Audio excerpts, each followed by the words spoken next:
So this is not a long recipe to make. Even quicker, use cooked chicken if you're getting one of those rotisserie chickens from the store. Oh yeah, sure. Yep, that would work. And you only really need about half of one of those rotisserie chickens. Welcome back to Great Taste of Manitoba. It's Manitoba Chicken tonight, and we are braising chicken. And of course, this is all one pan stuff. All these recipes one pan, and we're going to end up with some very, very beautiful tender chicken when everything is all said and done. So recipe number 2, 1 pan chicken Dijon. This is kind of the critical element here.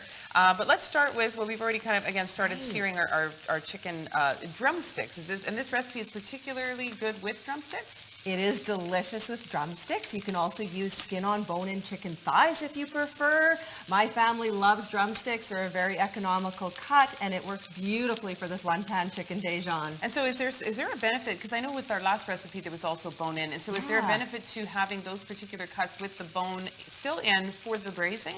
Yeah, so often a liquid is used for braising, and the bone imparts a lot of flavor into that liquid or that sauce, and we're going to make a delicious creamy sauce. We use some chicken broth, and when that simmers, a lot of the flavor from the bone comes right into that sauce and broth. Okay, so I know that there's a couple of different steps to this one, so should we get started with adding what we need to add? Okay, so we've got our drumsticks in the pan, about 3 pounds of drumsticks. We're just braising them in a little bit of canola oil here.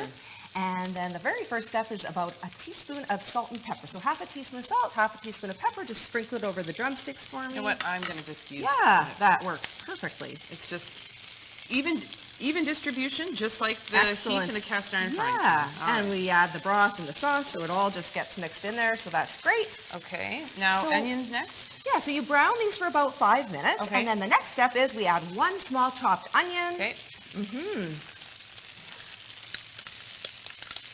1 small chopped onion. Yep, We're going for garlic next. Yeah, so we just let this brown for a couple of minutes. Okay, so you would actually give it a couple of minutes in between each thing. Okay. Yeah, so first with the onion, and then the garlic is next. So there's 4 cloves of chopped garlic, and we could add those because we're just speeding things up a tiny bit here. This is not like real time, right? Like so the garlic only cooks for about a minute because you don't want to burn garlic. So the onion will cook first, then we add the garlic just like you did. Okay.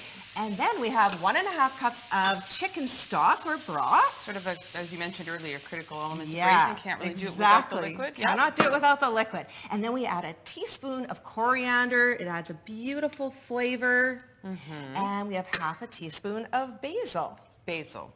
Okay, and I guess you can use fresh or the dried. Yeah, you can use dried, you can use fresh. So if you're using fresh, it would be a whole teaspoon. And then you just bring this up to a boil.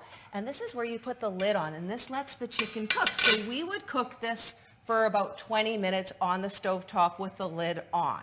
Okay, but we can do a lot of magical things on television. We can't speed up time, unfortunately. So what we're going to do is we're going to pretend that this has been 20 minutes. Right. And then we're going to go on to the next step because as we mentioned before, it's a 2-step process. So here we go. Exactly. 20 minutes has come and gone. 20 minutes. Oh my goodness, how lovely. Here we go. And it is already getting boiling. So I'm just going to remove these drumsticks and put them in a pan.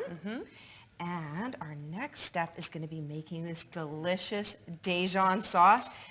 So I'm guessing that obviously some of that liquid would have sort of dissipated at this point. So you won't actually have this much liquid in the pan when you're making the sauce, right? But there'll be some of it left, right? Yeah. Correct. And you know, with this sauce, I often double the sauce because I love serving this with rice or with crusty bread or even pasta.